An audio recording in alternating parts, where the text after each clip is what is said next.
Bueno, buenos días a todas y a todos. Encantada de estar aquí.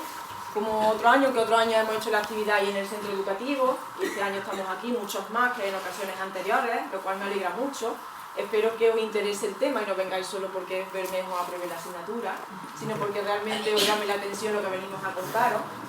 Y como digo en otras ocasiones, pues yo he venido sola y a hablar de mi experiencia como técnico y como arqueóloga en excavaciones arqueológicas vinculadas a memoria histórica. Pero venir aquí y hablar de memoria sin contar con familiares, pues realmente es un poco sin sentido, porque realmente lo que da sentido a las intervenciones arqueológicas en busca de represaliados son los familiares, ¿vale? Los familiares de las víctimas a las que se busca. Y por eso, este año, cuando Francisco me dijo que si quería participar este año aquí, pues le dije que sí y me planteé hablar con Rafa, que como ha dicho Francisco es presidente de una asociación de Aremeísa, de Aguilar de la Frontera. Él es familiar directamente de represaliados, en concreto de 7 personas, una de ellas directamente su abuelo, y pues en su familia, en su entorno, evidentemente han vivido lo que ha sido la represión. Como hemos hablado antes, la represión se ha contado y no se ha contado, ¿vale? Porque los familiares directos, el padre y el entorno de su familia, había cosas que contaban, pero muchísimas cosas que no contaban por miedo, ¿vale? Por temor a que su familia fuera represaliada, ¿vale? Y ese miedo, ahora después lo veremos también, llega hasta nuestros días, porque aunque desgraciadamente muchos de estos familiares ya han desaparecido, muchos siguen todavía con vida y temen hablar de este tema porque puedan sufrir represalias sus hijos, sus nietos, incluso sus bisnietos, como hay en algunos casos, ¿vale? Os voy a decir una cosa, antes de meterme un poco en faena, os pido por favor que nos interrumpáis, ¿vale? Que no venimos aquí a daros un meeting, que si tenéis alguna duda, si alguna cosa no la entendéis, que nos interrumpáis sin ningún temor, ¿vale? Que venimos a compartir y a que vosotros comprendáis lo que es esto, pero no a soltaros aquí un tostón y que os aburráis, ¿vale? Que no estéis por estar, sino que absorbáis lo que os vamos a explicar, ¿vale? Voy a empezar yo y he explicado unas cuantas cosillas y ahora después le paso a Rafa, ¿vale? Memoria histórica.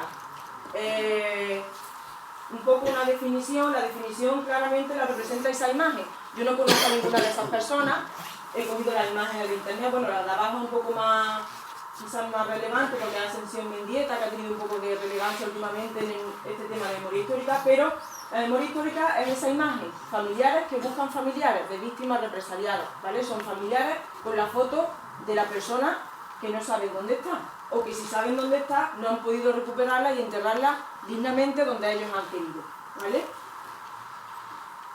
Bueno, ahí viene una definición un poquito más técnica o más elaborada en la que explica que es un movimiento sociocultural nacido en el seno de la sociedad civil. No se vincula con ningún partido político en un primer momento, ¿vale? Aunque después los partidos políticos pues lo utilicen también como elemento en sus programas electorales. Pero en un primer momento es un movimiento que nace de la sociedad civil, de los familiares, ¿vale? Falta ahí investigar, lo primero, y es necesario investigar para luego poder divulgar de forma rigurosa la historia de la lucha contra el franquismo y sus protagonistas, con el objetivo de que se haga justicia. Al hablar de justicia, se habla de reconocimiento y reparación, en ningún caso de actitudes revanchistas, ¿vale? Es importante que esto quede claro. No se pretende confrontar ni el tú más, no, simplemente son familiares que quieren recuperar a su familiar asesinado y darle una sepultura digna, donde ellos consideren oportuno, ¿vale? Que no siga estando oculto bajo la tierra. Partimos de esta imagen, no se ve muy bien, pero supongo que esto sí lo sabéis. El 18 de julio hubo un golpe de estado militar, el 18 de julio del 36, y España queda dividida en dos. Hay una parte, la parte media sur, que estaría en rosita, no sé si se aprecia o no, estaría en rosita, donde el golpe no triunfa, ¿vale? Y el resto estaría en celeste, que es donde el golpe triunfa. Veis unas estrellas que son capitales de provincia y algunos puntos concretos donde en la zona, digamos, fiel a la República el golpe también triunfa, ¿vale? Pero en definitiva lo que vemos es que España queda dividida en dos. Ese golpe de Estado genera una guerra civil que durará 3 años, ¿vale? Una guerra civil que acabará en 1939, el 1 de abril, que empezaron estas jornadas, si no recuerdo mal, digamos en conmemoración del final de esa guerra, ¿no? Pues bueno, a través de esta línea del tiempo os voy a tratar de explicar el origen o el porqué del movimiento de memoria histórica, ¿vale? Esa línea del tiempo nos lleva hasta el día de hoy, y esa línea del tiempo, desde 1936 hasta el día de hoy, está recorrida por el miedo, ¿vale? Eso no debéis, aunque no aparece ahí, tenéis que tenerlo presente. El miedo estará presente hasta el día de hoy, porque sigue estando presente en muchas casas y en muchas familias, sobre todo en las personas mayores que directamente sufrieron esa situación y esa guerra, ¿vale? Y sus descendientes. Pues bueno, como digo, la guerra dura 3 años, acaba el 1 de abril del 39, y una vez que acaba la guerra, incluso durante el periodo de guerra, se abrirá, aunque la causa general se abre ya en el 40, pero desde los golpistas, por decirlo así, se instigará o se procurará recuperar los restos de las personas que han sido asesinadas por el bando republicano, ¿vale? Pero es en el año 40 en concreto cuando se abre la causa general. La causa general, que no es otra cosa que una investigación instruida por el Ministerio Fiscal que tiene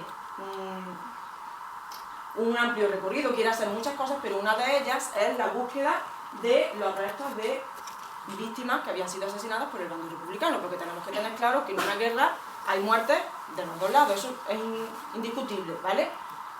La guerra acaba y los vencedores de la guerra tratan de recuperar los restos de las víctimas que habían sido asesinadas por el bando contrario, ¿vale?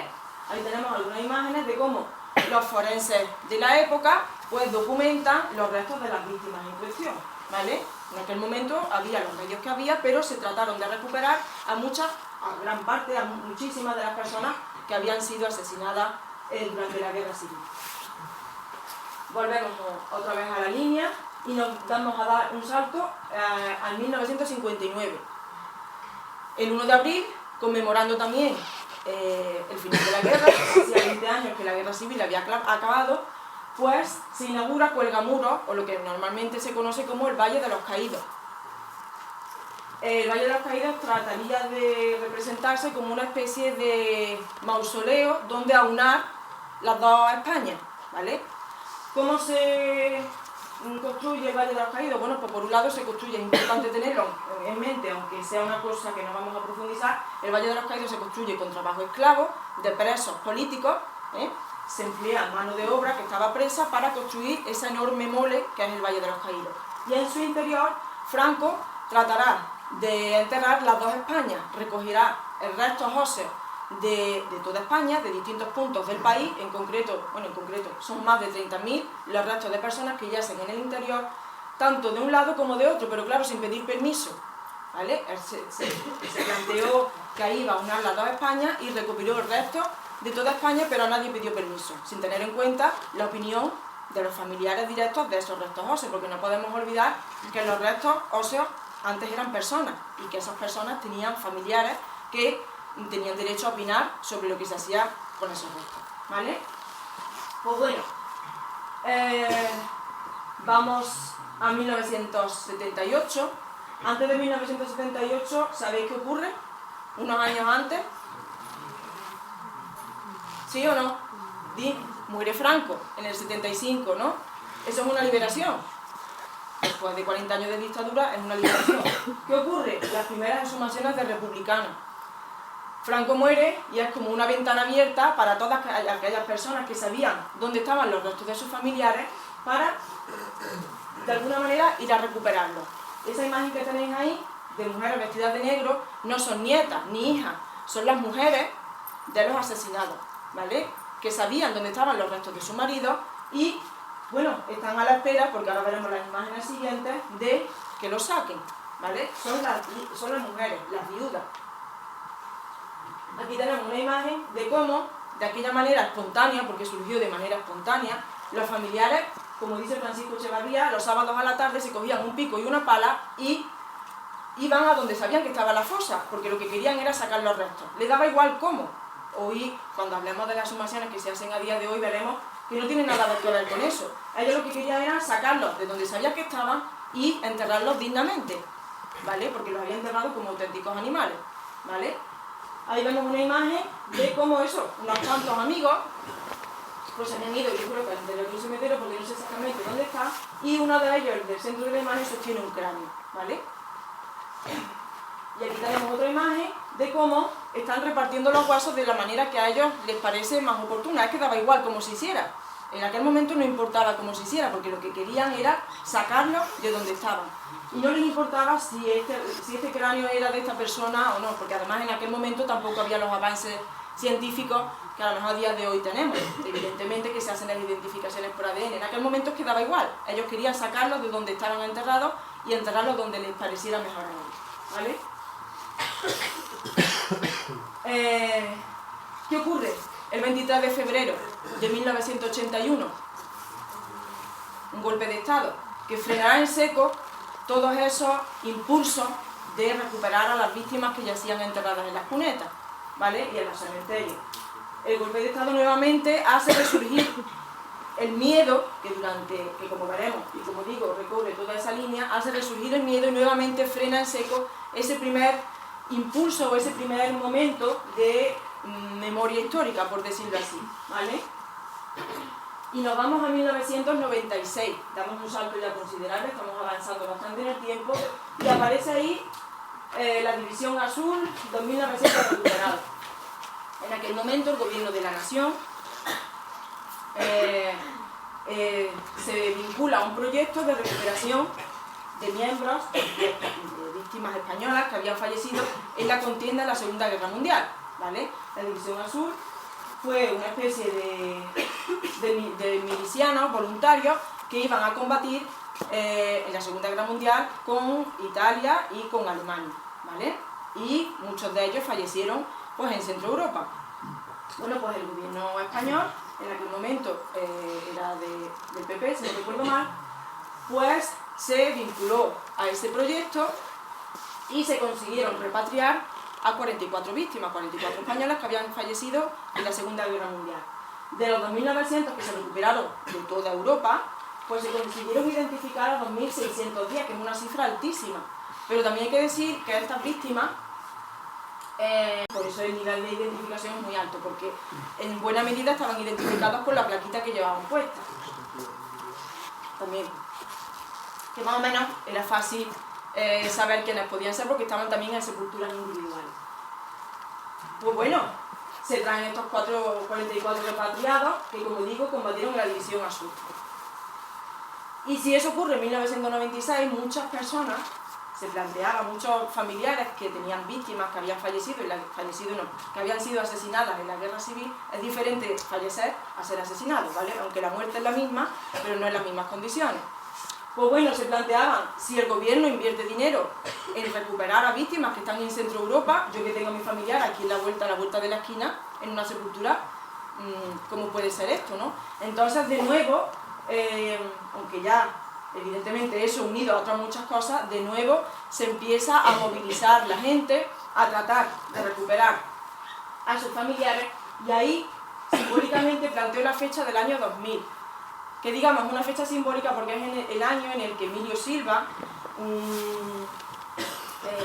creo que es periodista y sociólogo, consigue recuperar los restos de su abuelo en León, en Priaranza del Bierzo. Digamos que es la primera recuperación de víctimas al nuevo estilo, no como hablamos en el 78, sino que intervienen profesionales, se realizan pruebas de ADN y se consigue confirmar e identificar al abuelo de Emilio Silva.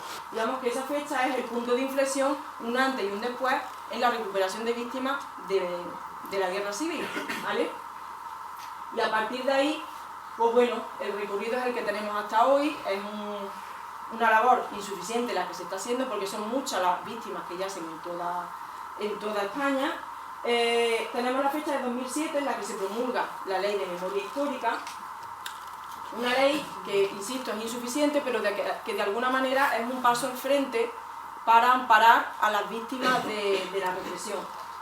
Y la ley de memoria histórica es una ley por la que se reconoce y se amplían los derechos y se establecen medidas en favor de quienes padecieron persecución o violencia durante la guerra civil y la dictadura. ¿Vale? Digamos que de alguna manera es eso, un paso al frente para reconocer los derechos de las víctimas. En esta imagen de aquí, cada puntito rojo se correspondería con una fosa común, ¿vale? Puede estar en un camino, puede estar en una cuneta, puede estar en un cementerio. Bien es cierto que algunos de esos puntos rojos se han comprobado que realmente no es ahí donde estaban las víctimas que se pensaba que estaban, pero también es cierto que hay otras muchas fosas comunes que no aparecen recogidas ahí. ¿Por qué? Porque son muchas las fosas que se van cuando una persona mayor muere, que son las que verdaderamente saben dónde están las fosas, ¿vale? Entonces, esas que están ahí, algunas son y otras no, pero sí es verdad que hay algunas que no están y que también podrían estar, pero no sabemos seguro, ¿vale? Bueno, esto es una distribución provincial, me da igual ahora mismo, y voy a adentrarme un poco en el proyecto de exhumación de víctimas del franquismo. Yo voy a dar unas pinceladas porque va a ser Rafa el que os explique en qué consiste en el ejemplo de Aguilar, que desde mi punto de vista es un ejemplo, para la redundancia, de cómo hay que hacer las cosas, ¿vale? No porque yo participara en él, al margen de eso, ¿vale? Porque realmente el trabajo se hizo con todos los pasos y todos los procesos que hay que ir siguiendo. Requiere de un equipo multidisciplinar. ¿Qué quiere esto decir? Pues que tienen que participar personas muy diversas y de muy distintos ámbitos. Es fundamental que se lleve a cabo una labor de documentación de búsqueda en archivos, tanto en el archivo municipal, en el archivo provincial, dependiendo del lugar en el que estemos investigando. Pero es muy importante también no solo los papeles, sino tomar testimonios orales. He visto que habéis hecho vosotros, que algunos de vosotros habéis estado hablando con gente de aquí del pueblo, y eso es muy importante también porque la gente sabe, ¿vale? La gente sabe, y aunque con el miedo durante mucho tiempo ha estado silenciado, ya poco a poco pues van aportando más información. Y muchas de estas personas mayores desgraciadamente han fallecido, pero bueno, la información que hayan podido ir dejando es importante tenerla recopilada. Así que es elemental la labor de documentación para poder recomponer la historia. La excavación arqueológica, fundamental también.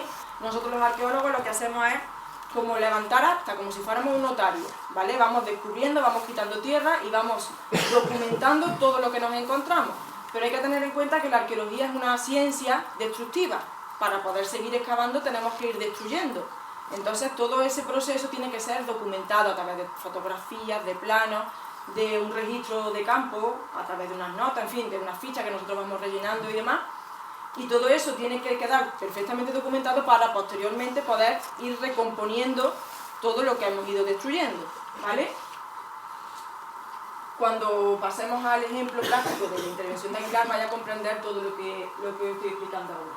Importante, muy importante también, el estudio antropológico forense. El antropólogo forense es la persona que interpreta aquello que los huesos nos dicen, ¿vale? Los huesos aportan información sobre el sexo de la persona, la edad, algún tipo de patología que pudiera tener, y toda esta información es muy importante para poder llegar al objetivo final, que no es otro, que ahora veremos, que es la identificación.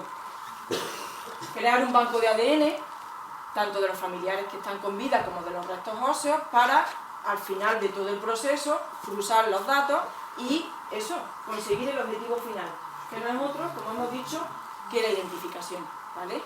Como vimos antes, en el 78 daba igual, realmente daba igual la identificación. ¿Por qué? Porque en aquel momento tampoco era una cosa que se plantease posible, pero a día de hoy, en el 2019, y ya en el 2000 se comprobó que era posible, pues realmente el objetivo final es el saber a quién pertenecen los restos de esa persona y devolvérselos a su familia.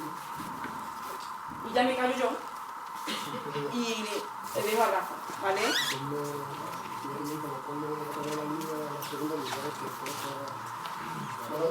Buenos días. Yo en primer lugar agradecer la invitación a los organizadores de la jornada y bueno, invitarlos a que este tipo de proyectos, este tipo de actividad, la guerra civil que ha sido tratada en un contexto, digamos, apartado de la docencia, entre en las clases y la gente joven, las personas jóvenes como vosotras, sepáis un poco más de toda la guerra civil y todo ese contexto. Yo voy a hablar hoy de una parte de la guerra civil, pero no voy a hablar evidentemente de la guerra civil, voy a hablar de los asesinatos, de la represión que se produce como consecuencia de la guerra civil, en un entorno bélico, ¿no? Amparados por los bandos de guerra, amparados por la guerra civil, se producen asesinatos masivos de personas civiles que prácticamente no tenían crímenes a su espalda, ni tenían cargos tampoco por los que pudieran llegar a esa consecuencia, a ese tipo de pena, a perder la vida. Y de eso es de lo que yo quiero hablar. Pero a mí de lo que Virginia estaba hablando en esa línea del tiempo, que marca un poco el descubrir de cómo han evolucionado las exhumaciones desde el inicio de la guerra civil, desde el año 36 hasta prácticamente hoy. Quería deciros que desde el 36 hasta el 2000 la memoria no existe. Lo contrario de la memoria sabéis que es el olvido. Y eso es lo que existía durante todo ese periodo de tiempo. El olvido, la memoria se mantiene en círculos familiares, en ámbitos personales, en ámbitos familiares, donde los familiares de los represaliados mantienen la memoria viva de sus desaparecidos.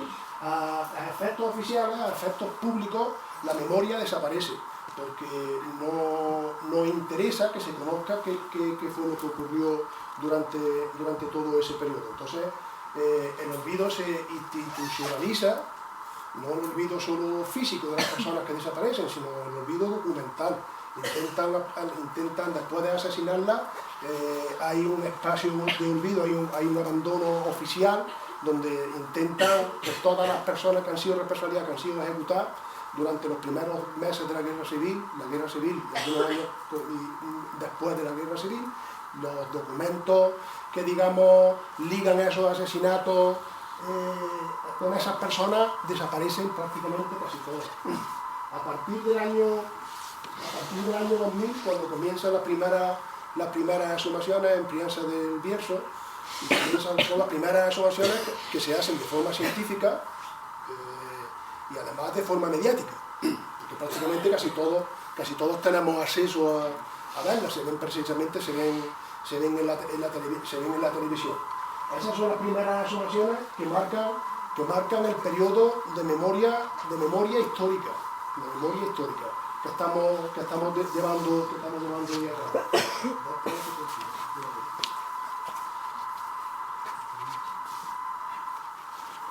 Este hombre que veis aquí es mi abuelo, Antonio Espino Jiménez, desaparecido. Yo soy familiar de siete personas desaparecidas, pero en el entorno familiar por la rama materna y por rama paterna, ¿no?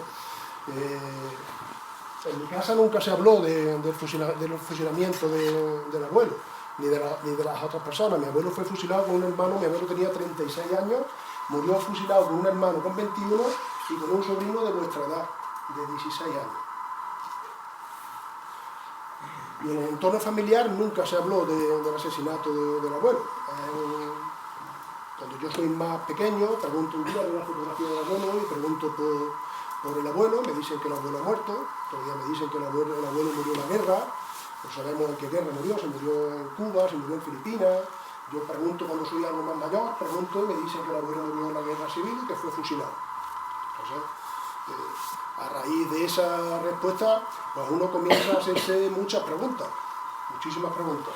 Y a raíz de esas preguntas, cuando yo veo las primeras exhumaciones mediáticas que se ven en televisión en el año 2000, pues comienzo a plantearme la búsqueda, a buscar información sobre las 7 personas desaparecidas en mi familia.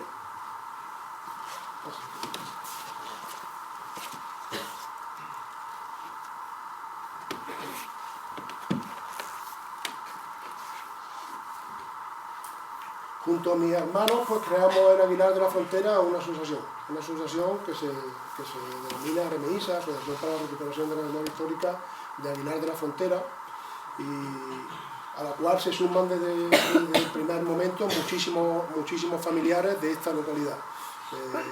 Comenzamos a trabajar en un primer momento solamente con un entorno, con un enfoque local. Comenzamos a intentar recuperar documentalmente y oralmente el primer listado de las casi 200 personas que asesinan en Aguilar de la Frontera en mes y medio, desde mitad de julio hasta mitad de septiembre del 36. Se suman muchas personas desde Aguilar y desde fuera de distintas localidades y prácticamente de casi todas las provincias de cuando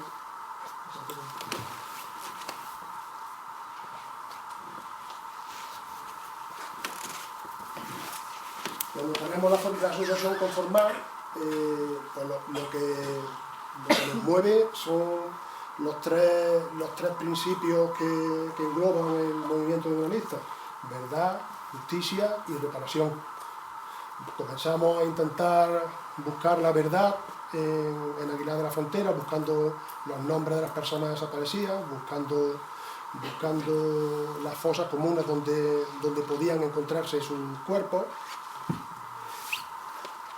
Reclamamos justicia presentando denuncias en la audiencia nacional, y esa fotografía que veis ahí es en el Tribunal Supremo. Llegamos hasta el Tribunal Supremo buscando justicia y seguimos buscando todavía a día de hoy la reparación, que la reparación prácticamente no la vamos a conseguir. La reparación, nadie nos va a devolver la vida de nuestros familiares desaparecidos, ¿vale?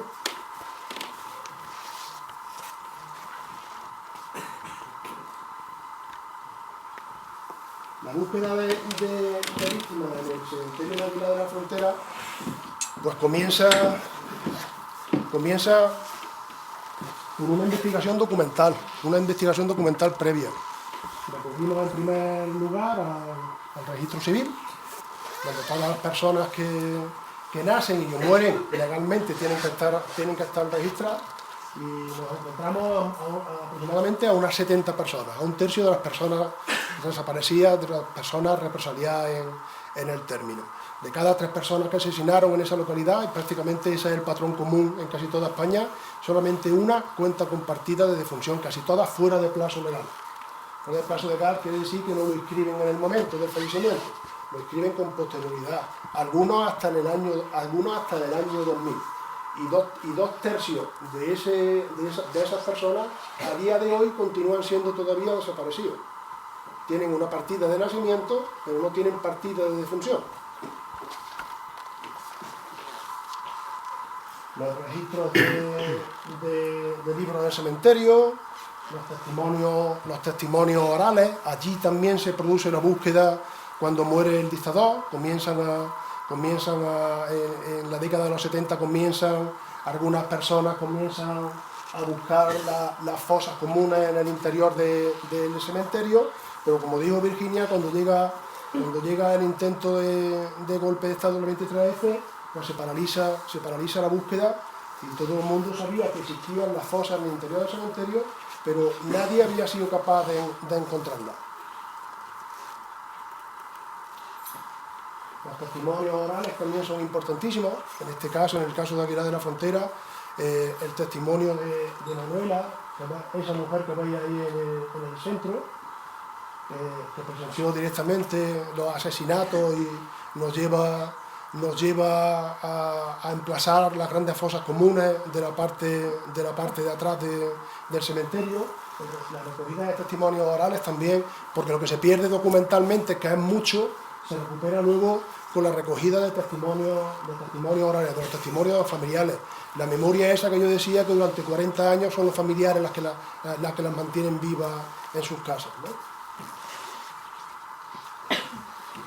Esas son las tapias del cementerio donde se producen los fusilamientos. Como veis, todavía se podían apreciar en esos años, estamos hablando de hace 10 años, los impactos de bala de los fusilamientos.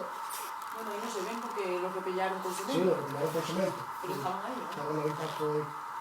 ¿no? Fotografía aérea que utilizamos también de la época, para poder ver cómo estaba, cómo se conformaba el cementerio en esos años, en el año 36. Y cruzando todos estos datos, los de la recogida documental, los testimonios orales y la fotografía aérea, pues tenemos una línea de investigación donde lo que primero lanzamos al aire pues son hipótesis, ¿no? Hipótesis que hay que confirmar. En este caso, en el caso de Aguilar de la Frontera, las fosas se situaban en esa parte del cementerio, y ahí en esa parte del cementerio durante los años 2008 y 2009 pues hicimos una intervención con georradar, que es una técnica que no destruye el entorno.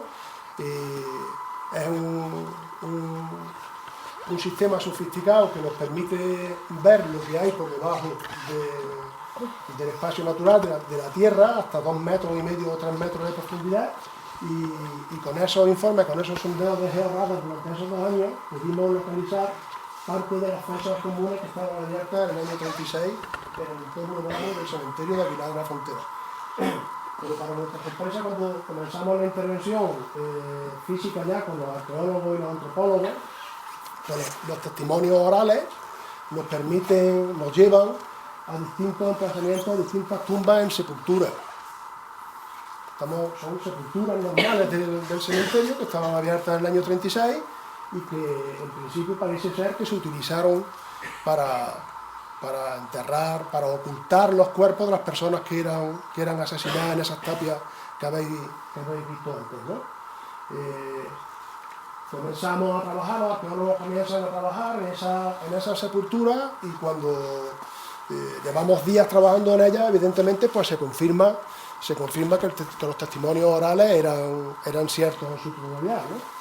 Comenzamos a encontrar pues distintos depósitos de sacas efectuadas en distintos días, ¿no?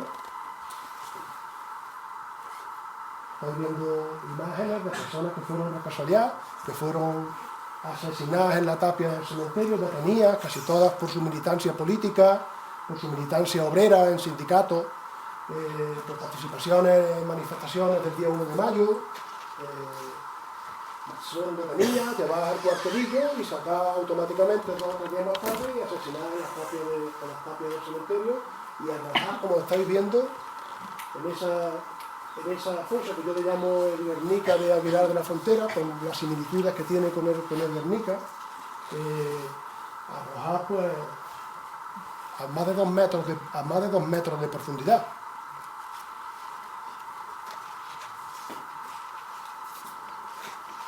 No se aprecia, son más de 2 metros de profundidad. ¿Qué os parece? ¿Habéis visto imágenes de ese tipo alguna vez? No. Es la primera vez, ¿no? ¿Pero identificáis lo que veis? ¿Sois conscientes de lo que estáis viendo? No se pueden... Dime. Es que eran distintas tumbas, en cada tumba pues había un número variable. Se abren hasta 7 espacios distintos. La que estáis viendo ahora, aquí hay 1, 2, 3, 4, y no sé si había otro, pero que se vean 4. Aquí hay un cráneo, aquí hay otro, aquí hay otro y aquí hay otro. ¿Y cuántos cadáveres podrían meter en cada forma común? No había número ni contenido, simplemente un día... Ahí, perdona Rafa, en esa imagen, esa podría corresponder a una saca en la que había 18 personas. 18 personas, ¿vale? Una sobre otra. Tenemos que imaginarnos que ahí lo que estamos viendo es el esqueleto, pero que habría masa corporal, ¿vale? 18 personas yo creo que eran 2 metros, ahí no recuerdo exactamente la profundidad. A 2 metros de profundidad, 2 mujeres y 16 hombres. Aquí hay 1, 2, 3, 4, 5, 6, 7 y 8. 8 que se pueden identificar simplemente en esa imagen. Luego se recuperan esos restos, Seguimos excavando un poquito y siguen apareciendo un total, en concreto en esa tumba, de 18, ¿vale? Esa, sí. Los cuerpos se han identificado. Ahora lo Algunos sí, veremos. algunos sí, porque esa saca, esta forma de depósito en Aguilar en concreto, pues permitió identificar los depósitos y las sacas. Pero como teníamos un listado previo y teníamos documentación previa, sabíamos perfectamente los días y las personas que habían muerto cada día. Este depósito en concreto corresponde al 15 de agosto del 36. Las dos mujeres que aparecen identifican también el grupo. Sí. Vamos a ir, para porque lo que intentáis sacar, porque viene siendo el esqueleto entero. Ahora vamos a ver. Vamos a ver todo el proceso, para que lo vaya a comprender perfectamente. Y a seguir pasando. Bueno, aquí en esta imagen hay una nada más. No, bueno, una persona aquí. No se aprecia, pero se ve quizás hay alguna fotografía con alguna ampliación, pero este hombre tiene las manos atadas con el Sí, hombre. después se ve todo eso. Se ven las manos atadas con Aquí, vamos, en este caso se ve, lo que pasa es que no hay detalle, pero después la veremos aquí. Estas son las manos, las tiene aquí cruzadas y en medio, en lo que son las muñecas, tiene alambre. ¿Vale? Lo que pasa es que está oscilado, no sé si se nota, no sé si lo veis ahí, como más naranjita, pues, pero vamos, que después lo vamos a ver porque hay muchos casos en los que aparecen con las manos atadas. ¿Vale? Los testimonios orales son fundamentales para localizar los emplazamientos y luego son fundamentales también para reconstruir las escenas del crimen, ¿no? En Aguilar de la Frontera teníamos testimonios orales de una saca donde habían asesinado a 8 o 10 personas y después de asesinarlos los habían amontonado, los rociaron con gasolina y los quemaron, con el objeto de hacer imposible cualquier identificación inmediata de esa persona. Eso ocurre, ese testimonio nos llega a nosotros a través de un testimonio oral de un familiar que lo sabía y en la intervención comprobamos que efectivamente ese testimonio se corrobora porque aparece en una saca, después de haberlos asesinado en un entorno, en un paraje de fuera de la localidad, reducen los cuerpos, los meten en un saco de pinta de los de antes, tres sacos, amarran los cuerpos con alambre y vienen al cementerio y arrojan lo que queda de los cadáveres, ¿no? Incinerados, lo arrojan al cementerio. Por eso la importancia de los testimonios orales en este caso, en esta investigación, ha sido muy fundamental. Dime. Las víctimas que nos estáis enseñando son todas del bando republicano. Sí, las víctimas son desaparecidos del bando republicano.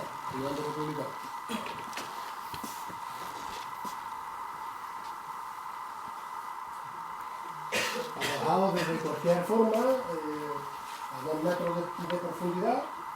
En unos depósitos había 7 personas, en otros... Bueno, aquí va a empezar a verse el proceso. No, sigue tú, si quieres. Los arqueólogos y voluntarios, porque esta intervención la hicimos con familiares y voluntarios, algunos también de algunos puntos de España, ayudarnos, pues comienzan la intervención y lo que van haciendo es, como tú lo has dicho antes, van perfilando, van buscando los cuerpos para que el antropólogo pueda ir exhumándolo, y se pueda ir luego haciendo un estudio previo antropológico de cada persona, de cada individuo. Ahí se ve la profundidad, ¿no? La profundidad y la exhumación, cómo se va sacando persona por persona y hueso por hueso de cada persona, de cada individuo, ¿no?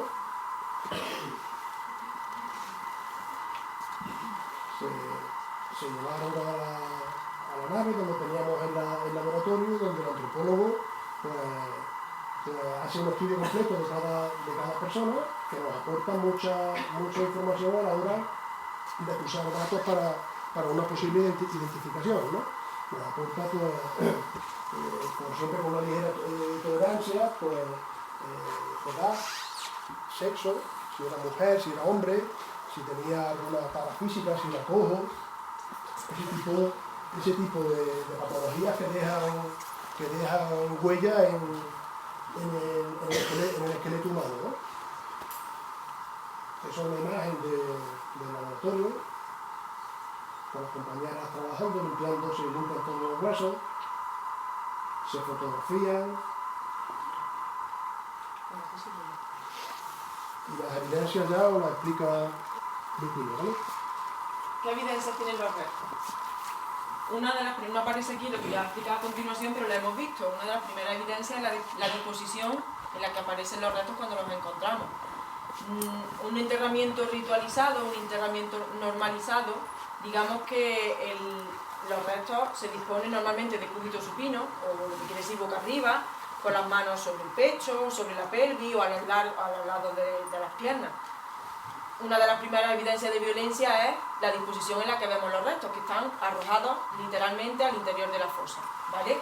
Importante también decir que estamos hablando de que los restos están en el interior de un cementerio, que los restos están en el interior de una tumba, pero que es evidente, viendo las imágenes, que esos restos no están dignamente enterrados. Por lo menos, desde mi punto de vista, eso no dignifica el enterramiento de una persona, ¿vale? Porque ver los restos como están implica que esas personas han sido tiradas, literalmente, ¿vale? Sin el menor respeto y sin el menor aprecio. ¿Qué otras evidencias encontramos? Pues, por ejemplo, las que estamos viendo ahí en esa imagen, que son los orificios en los cráneos, ¿vale? En la parte de arriba tenemos el orificio de entrada y en la parte de abajo, digamos que es la cara interna del cráneo, por donde el hueso también está roto, ¿vale? Las distintas maneras en las que se ve reflejado la introducción del proyectil en el hueso. Aquí tenemos otro ejemplo, en este caso es un orificio de salida, estamos en la parte alta del cráneo, probablemente el proyectil entrara por la parte de abajo, ¿vale? Fracturas en los huesos, en huesos largos, en este caso es el húmero izquierdo, es un tipo de fractura muy característica que se denomina fractura conminuta y que es una fractura que se produce por el impacto a una velocidad muy alta de un proyectil, ¿vale? O también puede asociarse con un golpe muy brusco, pero realmente la mayoría de este tipo de fracturas, aquí se ve también, es característica de un impacto por proyectil. Y lo que hace el proyectil es hacer saltar el hueso en trocitos muy pequeñitos, como veis ahí, y muy afilados del hueso, ¿vale? Aquí tenemos otra imagen de una víctima que estaba en el interior de una fosa y encontramos una fractura, se mueve un poquito, aquí se ve un poco mejor, en el fémur, ¿vale? Estas imágenes de antes, estas roturas en los brazos, no tiene por qué ser, si encontramos un brazo fracturado y también encontramos un orificio en un cráneo, no tiene por qué ser que haya sufrido 2 disparos. Perfectamente puede haber ocurrido que la persona en cuestión, en un movimiento de defensa, con levantar el brazo, el proyectil rompiera el hueso y también atravesara el cráneo. Aquí en este caso es en la pierna, en el fémur, vemos cómo este de aquí, en el fémur derecho, está completo, está entero, y en esta parte de aquí vemos cómo está fracturado. Y aquí no se ve perfectamente, pero encontramos las esquirlas de la fractura conminuta, también por proyectil. ¿Qué encontramos más? Pues los proyectiles de los disparos, ¿vale? En este caso tenemos aquí parte de la columna vertebral de este individuo, que si no recuerdo mal creo que era una mujer, y vemos aquí la bala de Mauser alojada en una vértebra lumbar. Tenemos que imaginar que le dispararían, estaría alojada en el tejido, pero cuando el tejido se descompone, pues la bala también sería alojada. Y aquí algunos otros ejemplos de balística que se recuperaron de los restos encontrados, ¿vale? Esto en concreto se asocia a un individuo, pero aquí hay 3 proyectiles asociados a un mismo individuo, ¿vale? Con lo cual implica que le dispararon al menos 3 veces. Lo que hablábamos antes de las manos maniatadas, ¿vale? Aquí se ve perfectamente, y creo que hay un detalle mucho más claro aquí, cómo están los huesos de la mano y entrecruzado está el alambre que le sujetaba las manos. Y ahí tenemos el alambre una vez que un cable, era cable, creo recordar, cable eléctrico, que le mantuvo la mano atada hasta que finalmente lo sumamos. Perdona, Sí, una pregunta. dime. ¿Cabe la posibilidad de que haya muerte en plan de que en el fusilamiento Sí, a lo mejor no le dé la bala? Sí. Hay muchos casos Sí. y la persona consigue escapar, pero hay encontrado a gente en la fosa común sí, que en plan que no detenga el impacto, sí. o sea, que se hayan enterrado vivos, que hayan muerto enterrados vivos. No podemos, por lo menos no podemos afirmar eso. No todos los restos que hemos encontrado tenían proyectiles alojados, porque también podemos tener en cuenta que hay casos en los que el proyectil se queda alojado y casos en los que el proyectil entra y sale, no se queda alojado en el interior del cuerpo. Y puede ser que entre el proyectil y tampoco toque ningún hueso, que también puede darse el caso. Y que los restos no tengan evidencia de fractura de ningún tipo, pero afirmar que la persona murió viva, eso no podemos hacer. Lo más característico de todos para afirmar que esa persona falleció por muerte de violencia es el disparo en la cabeza, el tiro de gracia, el disparo en el cráneo, ¿no? En Aguilar no podemos afirmar que murieron personas vivas en el interior de la fosa, pero sí podemos afirmar que se realizaron disparos a las personas una vez que las arrojaron a la fosa. No sabemos si cuando las arrojaron estaban vivas o estaban muertas. ¿Por qué?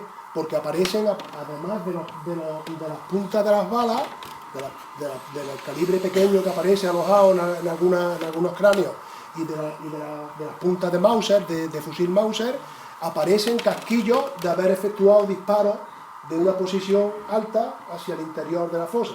Entonces, en el interior de la fosa queda la bala alojada en el cuerpo y los casquillos que caen en el interior de la fosa.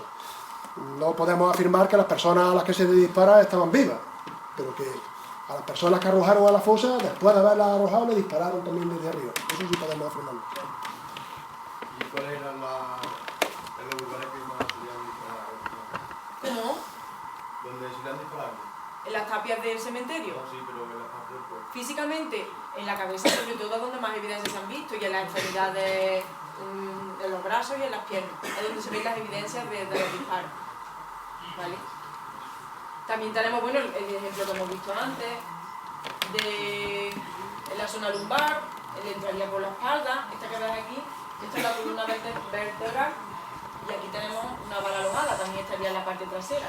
Digamos que ejemplos hay en distintas zonas, pero donde más evidencias se ven es en los cráneos, que no sabía la proporción, pero muchos de ellos, pues, el 80% tienen orificio de entrada o salida en el cráneo, ¿vale?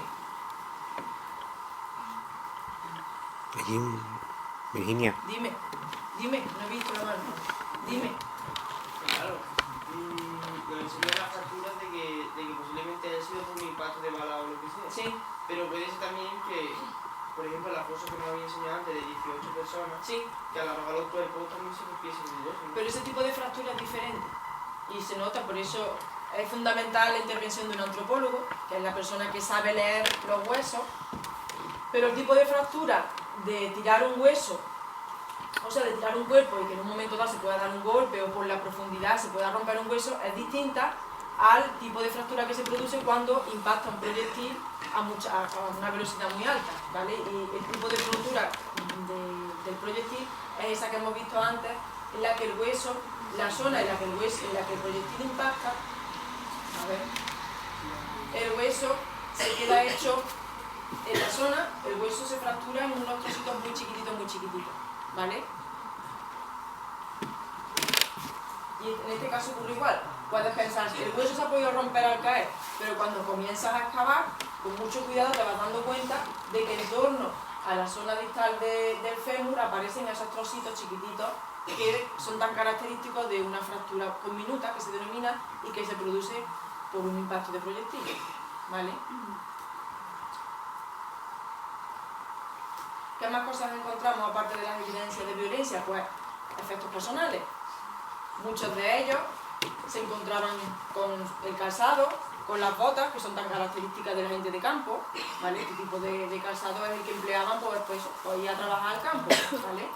Más ejemplos, en este caso de aquí tenemos unos pendientes, porque como hemos dicho se encontraron 3 o 4 mujeres, no me acuerdo, 4, y una de ellas portaba los pendientes.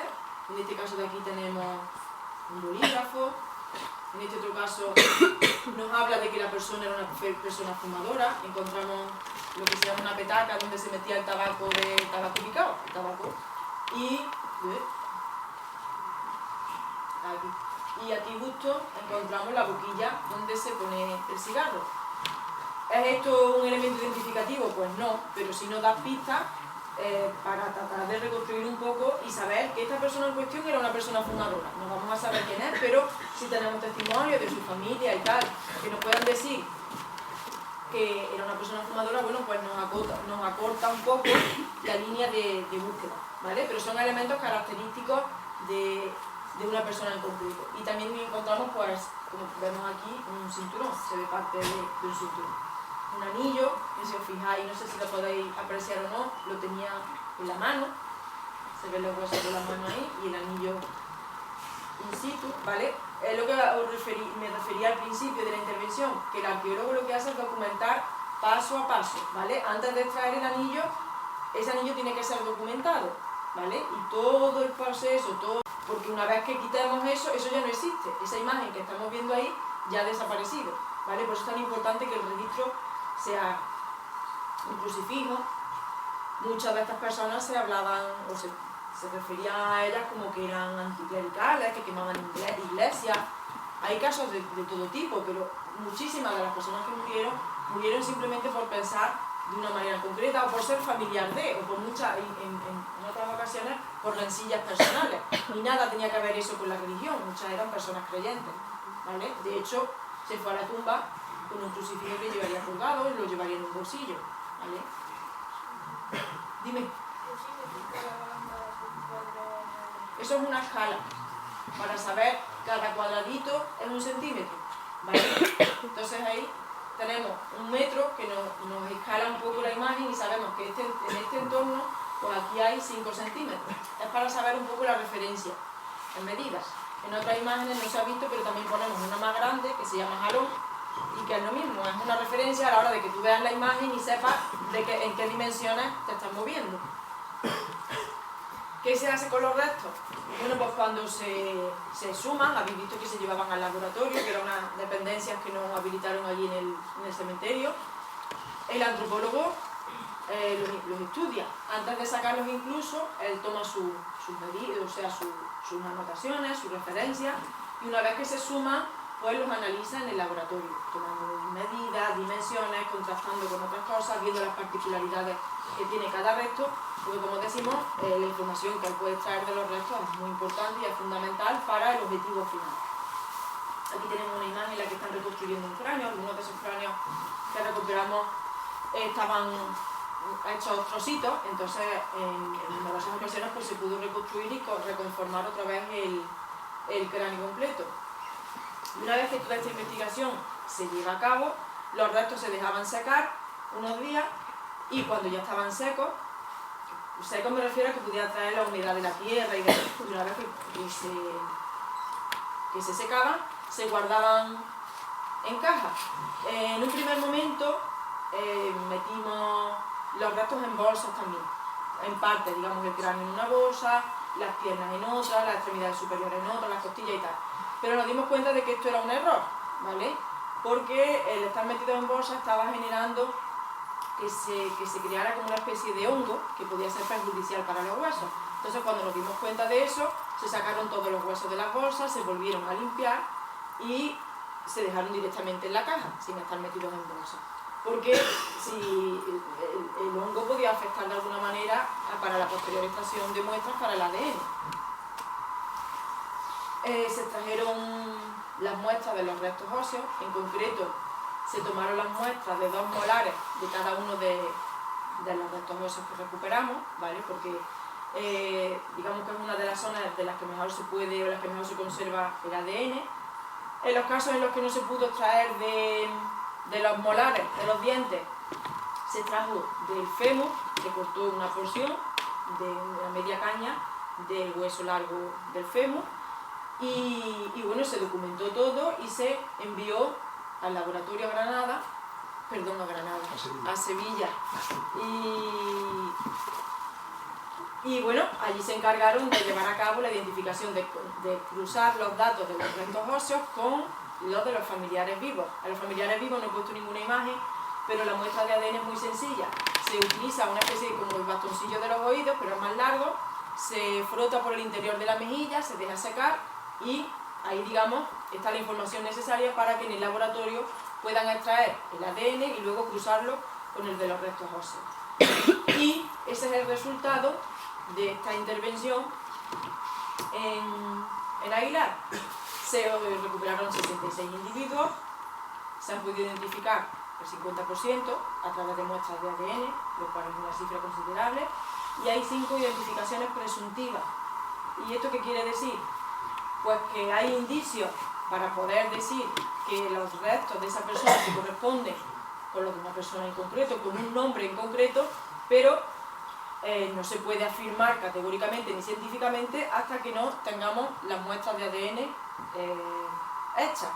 Lo que ocurre es que de muchos de esos restos pues puede que no tengamos lo del familiar vivo para cruzarlo, entonces quedarán ahí en suspense durante el tiempo que sea necesario. Y luego pues que se han tomado las muestras de ADN a 126 familias, ¿vale?, de Aguilar de la Frontera. Y ya te dejo a ti el final, Rafa. La intervención concluye porque se identifican prácticamente el 50% de los cuerpos, pero luego tenemos familiares que buscan a sus desaparecidos, que no han aparecido todavía, y luego tenemos desaparecidos que han aparecido, pero no tenemos familiares, no tenemos referencia familiar, ni tenemos familiares con los que hayamos contactado para todavía. Pues esa investigación, esto se realiza en el 2010, 2011 y 2013. 3 intervenciones que hicimos sucesivamente. La intervención está paralizada desde entonces, no se ha concluido, hay trabajos todavía pendientes en Aguilar de la Frontera, en ese entorno, en el entorno de la sepultura y en el entorno de las fosas de la parte de abajo. Hay personas con las que no hemos contrastado y siguen apareciendo desde el año 2012, siguen apareciendo familiares, porque contactan con nosotros de Barcelona, desde fuera de la localidad, ¿no? Y el toma del ADN lo tenemos ahí hasta el momento en que tengamos financiación y se pueda acusar con los datos de los ADN extraídos. La intervención que se realiza en la sepultura tiene una doble connotación en Aguilar de la Frontera, porque es positiva en el sentido en el que se pueden perfectamente identificar los depósitos y se puede identificar perfectamente casi la saca con las personas, con el estudio histórico que teníamos recopilado. Pero luego se producen episodios dentro de ese entramado de sepultura. Estamos hablando de un cementerio de 25.000 metros cuadrados, donde en el año 36 había prácticamente más de 1.000 sepulturas de esas características. Sepultura de más de 2 metros de profundidad, por 2 metros 20 por 60 centímetros de ancho. Sepulturas que se utilizan para hacer desaparecer a las personas que fusilan durante los primeros días del lanzamiento, y sepultura que el Ayuntamiento de Aguilar de la Frontera pone a la venta en periodos posteriores, en el año 60, incluso en el año 80.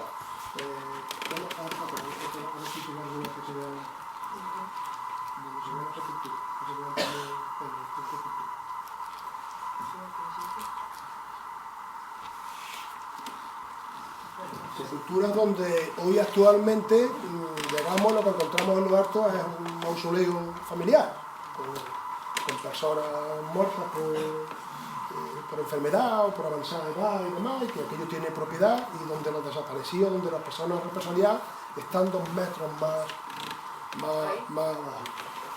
¿Sí?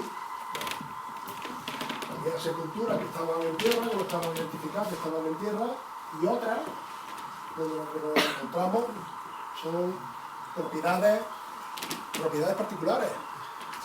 Como habían ocupado la parte baja de la sepultura, 2 metros de profundidad, y quedaba espacio, pues ese espacio se pone a la venta en la década de los 60, de los 70, de los 80, y donde hoy nos encontramos, que sabemos perfectamente, porque lo tenemos documentado, que hay represaliados por debajo, en la parte de abajo, pero son sepulturas que tienen propiedad y que tienen muertos de esa familia en la parte superior. Así, con esas características hemos abierto dos en Aguilar, y en una de ellas aparece mi abuelo, su hermano y el sobrino que tenía prácticamente vuestra edad, con 16 años. Yo sigo buscando todavía, bueno, pues no, porque el alcalde José María León también aparece en otra sepultura, que también era familiar mío. Yo sigo buscando todavía aquí en Puente Genil, la localidad de Puente Genil, a tres familiares más. De mis 7 desaparecidos hemos logrado encontrar a 4. Hemos encontrado a 4. Y seguimos buscando. En esa sepultura en concreto hay un mausoleo grande en lo alto, y cuando lo documentamos pues creíamos que lo habíamos perdido. Cuando vemos que estamos trabajando a más de 2 metros de profundidad, casi a 2,5 metros de profundidad, pues lo quisimos contactar con la persona propietaria de esa sepultura. Nos acercamos allí, el hombre se acercó, le preguntamos si sus familiares estaban a esa profundidad y nos dijo que no, mis familiares estaban a 1 metro, 1,5 metros. Entonces, negociaciones con el ayuntamiento, negociaciones con la familia, cambio de propiedad, permuta, más de 2 años para poder abrir esa sepultura. Si no, jamás lo hubiéramos encontrado. Pongo este ejemplo para que veáis que se intenta hacerlos desaparecer físicamente y luego con posterioridad también. Las huellas del crimen, las huellas de los asesinatos, no en este cementerio, sino en todos los cementerios, prácticamente en casi todos. Intentan borrarlas, intentan ocultarlas, intentan que no lo localicemos.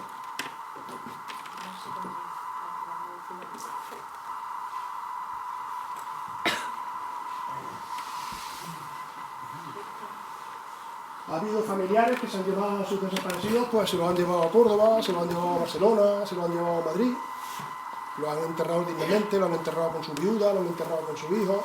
Otros incluso ha habido hijos que han muerto y se han incinerado y han venido y están en la cara con su padre, porque luego en el cementerio, una vez que los tenemos localizados y que los tenemos identificados, se nos plantea otro problema crucial y que ninguna ley actual resuelve, que es el tema de las inhumaciones de los identificados y de los no identificados. Hay personas que tienen propiedad, que tienen sepulturas y que pueden enterrarlos, y hay otras personas que no las tienen ni en el cementerio de Aguilar, ni las tienen en cualquier otro lado. Y a eso ninguna administración a fecha de hoy da respuesta. Y tenemos casos en los que hay familiares que se llevan a sus familiares y los entierran, y otros en los que estamos esperando todavía porque la administración decida qué ocurre con esos cuerpos y dónde se inhuman. ¿Y dónde los tenéis de mientras? ¿Cómo? ¿Dónde están mientras? ¿Que dónde están mientras? Pues están en las cajitas que habéis visto antes en el laboratorio. Casi el 90% de las exhumaciones que se han realizado en Andalucía, casi el 90-95%, ninguna se ha concluido. Se comienzan, pero no se concluyen. Por falta de financiación, por dificultades técnicas, porque se hayan construido con posterioridad nichos encima de la sepultura o encima de las fosas comunes. A fecha de hoy, casi el 90% están sin concluir. Y ese es el gran objetivo y a otras asociaciones memorialistas. Esta, en este caso, no distingue. Nos dedicamos a buscar desaparecidos, a buscar las fosas comunes, a buscar desaparecidos, a identificarlos y a buscar familiares también. Hemos hecho búsquedas cuando tenemos identificaciones presuntivas, las que hablaba antes Virginia, de esas 5 o 6 identificaciones presuntivas.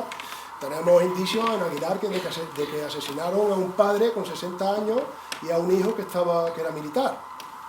Y se los llevan a los dos, los cogen, se los llevan y los fusilan. Y aparecen 2 personas, uno con esa edad y el otro con la otra edad, con la edad del hijo, aparecen los dos en una de esas sepulturas. Y el hijo además aparece con la hebilla, con el cinturón militar característico de colgarse las patacas, ¿vale? Pero no tenemos familiares con los que cruzar los datos.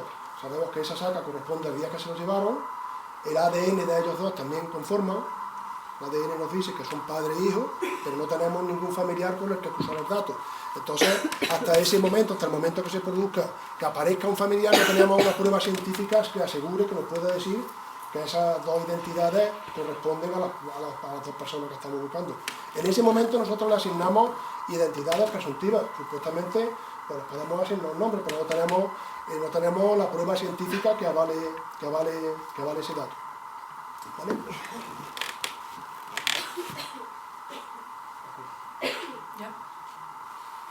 Pues ya está. Esa es la última imagen en la que aparece el lema de lo que pretenden los familiares, ¿no? Sí. Averiguar la verdad, justicia y reparación. Nosotros los técnicos Sí.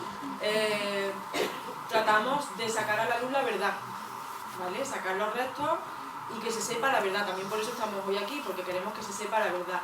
La justicia y la reparación no depende de nosotros, ni depende de la familia, les corresponde a la familia, pero tiene que venir desde las instituciones públicas, que son a las que le corresponde este trabajo. Y se me había olvidado esta última, que la metí el otro día, y que es Manuel Reyes Mate Rupert, es un filósofo, y que tiene esta frase, que la dejo para que todos reflexionemos un poco, y que dice: puesto que las víctimas tienen el derecho a la memoria, la sociedad tiene el deber de memoria, ¿vale? Podemos no tener ni idea de lo que ocurre en nuestro entorno, pero si nos preocupamos un poquito y nos adentramos un poco en este tema, veremos que también es nuestro deber que esto se sepa, que esto se conozca, y apoyar y defender el derecho de todas nuestras familias, ¿vale? Sin buscar revancha y sin buscar ningún tipo de rencor, simplemente porque es de sentido común y es de cumplir los derechos humanos, ¿vale? Así que ya está, pues con esto acabamos. En ese mismo contexto, decir simplemente, apostillar, que nos dedicamos a buscar personas desaparecidas sin distinción de bando. Habéis visto antes en la línea de memoria que antes hemos estado ahí un poco analizando, que se producen exhumaciones por parte del gobierno español de divisionarios de personas de la División Azul muertos en Rusia. Nosotros tenemos abiertos expedientes también de extradición de personas, de falangistas muertos en Rusia, en Krasnov, ¿vale? Nos llegan familiares y las lágrimas son las mismas las de un bando que las de otro, de las personas que tienen desaparecidas en un bando o en otro. No hacemos distinción de bando, simplemente nos dedicamos a buscar a personas desaparecidas, ¿vale?